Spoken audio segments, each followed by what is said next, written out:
గోపాలమ్మ తల్లి వారి ఆలయం పునర్నిర్మాణం సందర్భంగా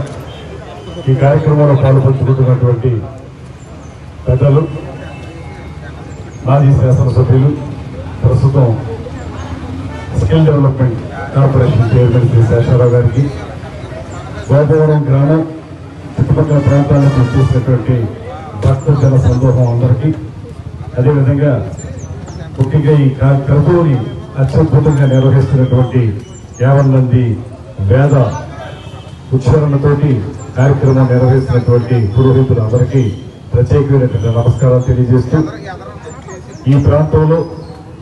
కొలిచిన వారికి కొంగు బంగారంగా నిలిచినటువంటి అమ్మవారు గోపాలమ్మ తల్లివారు వారి యొక్క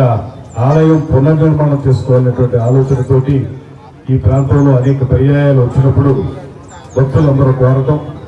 ముఖ్యంగా గ్రామ ప్రజానీకం, అదేవిధంగా ఇక్కడ ఉన్నటువంటి సర్పంచ్ గారు, ఇప్పుడు కొత్తగా ఎన్నికైనటువంటి ఈ కమిటీ చైర్మన్ గారు, వారి సభ్యులు అందరూ కోరిన తర్వాత ఎండోమెంట్స్ డిపార్ట్మెంట్తో మాట్లాడి ఆమ రామనారాయణ రెడ్డి గారి మంత్రివర్యులు వారితో కూడా మాట్లాడిన తర్వాత మొదటి విడతగా ఒక 2 ఆలయాలకి ఇక్కడ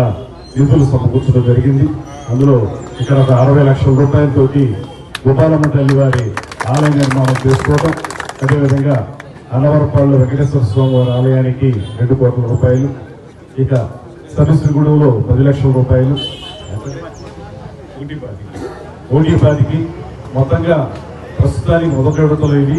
రాబోయే రోజుల్లో పుష్కరాల సందర్భంగా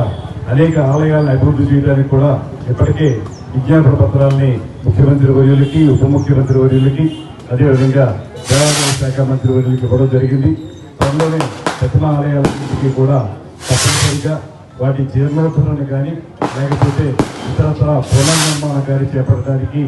ఈ ప్రభుత్వం సంసిద్ధంగా ఉందనేటువంటి మాటను కూడా మరొకసారి తెలియజేసుకుంటూ, ముఖ్యంగా ఈ ప్రాంతంలో గోపాలమ్మ తల్లి అంటే అందరికీ కూడా బాగా ప్రత్యేకత ఉన్నటువంటి ఆలయం. ఈ ఆలయాన్ని పునర్నిర్మించుకుని తద్వారా మరింత మంది భక్తులు ఇక్కడికి వచ్చేలా చేసుకోవడానికి, అందరికీ ఉపయోగపడే విధంగా చేసుకోవడానికి, ముఖ్యంగా ఈ ప్రాంతాన్ని అమ్మవారి యొక్క